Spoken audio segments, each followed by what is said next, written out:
3 for 17 on the season. And he drills one to deep left field. Back goes Caesar, looking up, and it's out of here. Anthony Recker with his first home run of the season gets the Mets on the board, and it's 1-0 New York.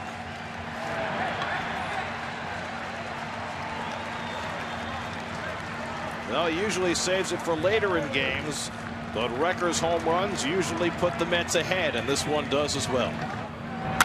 Recker hits another one deep to left. Back goes Caesar, looking up. It's out of here! Anthony Recker with his second home run of the day.